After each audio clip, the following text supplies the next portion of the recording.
Ako ay nananawagan sa lahat ng full colonel hanggang sa general, ako'y umaapila na mag-submit ng courtesy resignation.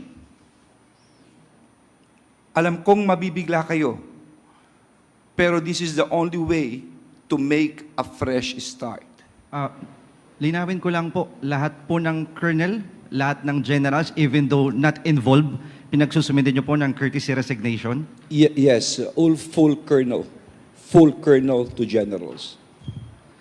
We are appealing. The word is appeal. I am appealing for them to submit a courtesy resignation.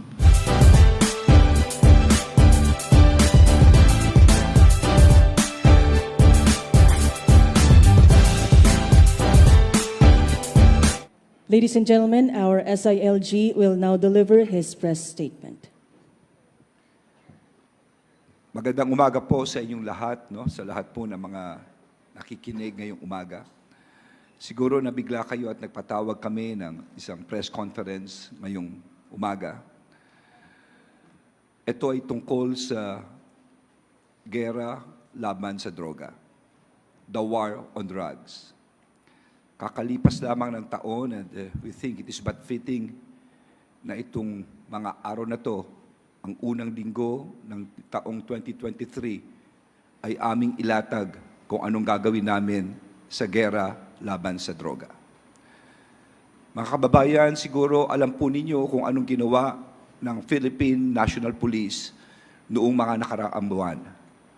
Ang ating Pangulong Ferdinand Bongbong Marcos ay umupo ang administrasyon noong July 1. Ano ang nangyari noong July 1 hanggang sa ngayon? Magbabalik tanaw po tayo. Ang records ng Philippine National Police ay higit kumulang 10 bilyon ang nakumpiskang droga. Ito'y malaki kung tutuusin. At ano yung mga malalaki rito mga lugar? Kung di ako nagkakamali, nung pag-upo ko pa lang noon, wala pang 2 linggo o 3 linggo, dito sa may San Fernando, Pampanga, worth about 300 to 400 million. Sumunod, napakarami pa. Meron pa sa Quezon City. No? Pero ano ang pinakamalaki sa lahat? Ito yung nangyari dito sa Maynila. Pero paano nangyari sa Maynila? Mga kababayan, ito'y nagsimula noong nagkaroon ng buy-bust dito sa Ermita. No? Isang nagngangalang Salingguba at Adero ang nagbebenta ng droga at siya ay tiga Santa Cruz, Maynila. Si Atadero ay nagbenta ng 2 kilo. Ang halaga nito ay 13.6 million. At nung siya'y nahuli, may sinabi siya, nakasangkot ang isang pulis dito. Dahil dito ay sinama, gumawa kagad ng operasyon ang Philippine National Police at doon natunton ang isang malaking bodega. Nakita rito at nahuli ang isang Master Sergeant ng Philippine National Police. Ang pangalan niya, Rodolfo Mayo. Ano ang nakuha sa possession ni Mayo? 2 kilograms of suspected shabu valued at 13.6 million, a silver Montero Sport with plate number IDs with this PNP ID, PDEG ID, a caliber 9mm Beretta, magazines loaded with live ammo. Pero higit pa rito, ay naituro ni Mayo kung saan nanggaling ang kanyang mga droga at bumuluga hindi lamang sa Philippine National Police, kung hindi sa buong bansa. Probably ang pinakamalaking huli sa kasaysayang ng PNP. Higit kumulang 990 kilograms ng shabu. Sa street value nito ay nakakalaga ng between 6.7 to about 7 billion pesos.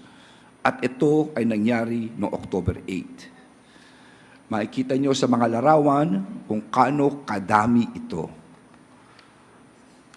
Pagkaraan ng 3 buwan, higit kumulang, December 6, 2020, dito sa opisina mismo sa Bonifacio Street, Barangay Upper Pigutan, Taguig, ng mismong Philippine Drug Enforcement Agency, nagsagawa ang Philippine National Police Southern District Office ng isang operasyon.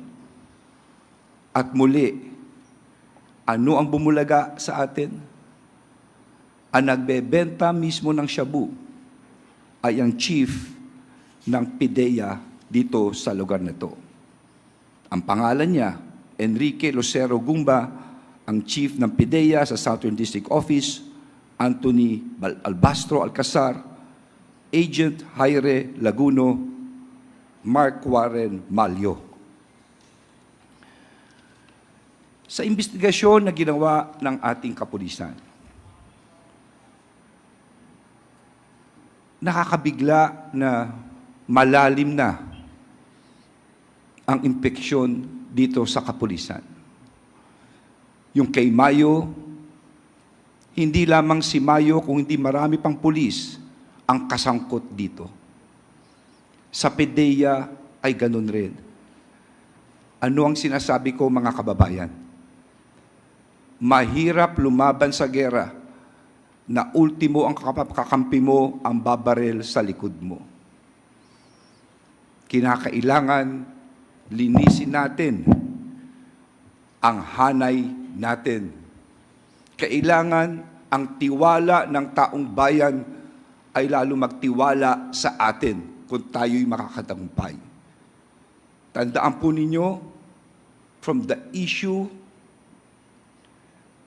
ng tiwala, we have these moral obligations sa ating mga kababayan na maski anong bahi tungkol sa droga ay wala tayo para tayo maging epektibo. Bakit ko sinasabi ito? Pagkatapos namin pag-aralan ng ilang buwan ang problema natin,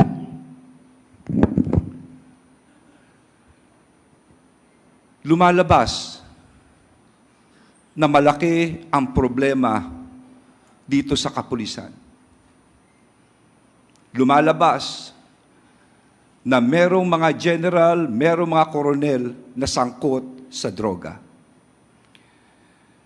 At ayon sa rekomendasyon ng Chief PNP at ng ilang kapulisan, ako ay nananawagan sa lahat ng full colonel hanggang sa general, ako'y umaapila na mag-submit ng courtesy resignation.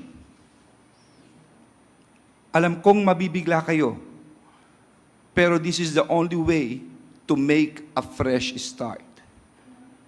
Maraming bansa ang lumaban sa droga. Mas mayayaman sa atin, pero nagkalat ang droga sa kanila. Ito'y hindi laban ng mga mayayaman na bansa. Ito'y laban ng puso ng bawat isa. Marami tayong kapulisan na talagang andun, lumalaban. Nakita ko kung paano magtrabaho sa baba. Binubuwis ang sariling buhay. Alang-alang sa droga. Pero paano ka lalaban kung binubuwis mo ang buhay mo at ang mismong boss mo pala ang kalaban mo? Mabigat po ito. Mabigat itong gagawin natin. It is a very radical approach to this problem. But I do believe we must cleanse our ranks. Kaya ako ay umaapila sa lahat ng full colonel hanggang general to submit a courtesy resignation. There will be a committee of 5 formed. Itong committee na to ang magsasala ng bawat isa. For the meantime, tuloy-tuloy pa rin ang serbisyo at huwag sila mag-alala kung sila'y malinis, wala namang problema. Maayos naman ito, iilan lang naman ito. Maniwala kayo, iilan lang to. Pero nasa posisyon silang kritikal. Sana maunawaan po ng taong bayan kung saan ako nanggagaling. Ito lang po ang masasabi ko sa inyo. Iba ang pera ng droga. Iba ang hawak nila. Nakakatakot po itong mga taong ito. Pero huwag kayong maalala. Kung lahat tayo matatakot, walang mangyayari sa atin. Lalabanan natin ito kung sama-sama tayo. At tandaan nyo ito. Para sa kasamaan magtagumpay, mananahimik ang lahat ng mga babait na tao. For evil to triumph, it is for all men to do nothing. At hindi tayo papayag dito. Lalabanan natin ito. Mga kasama, itong laban na to ay hindi para sa atin ito. Para sa ating anak, sa ating bansa, sa ating kinabukasan. Sana matulungan nyo kami rito. This is a very radical approach. Pero alam ko, magtatagumpay tayo. Inuulit ko, mga kapulisan, huwag kayo mag-alala. Marami sa inyo at karamihan at it's just iilan lang ito. Please be with me in this fight. Yan ang sinumpaan natin sa ating batas.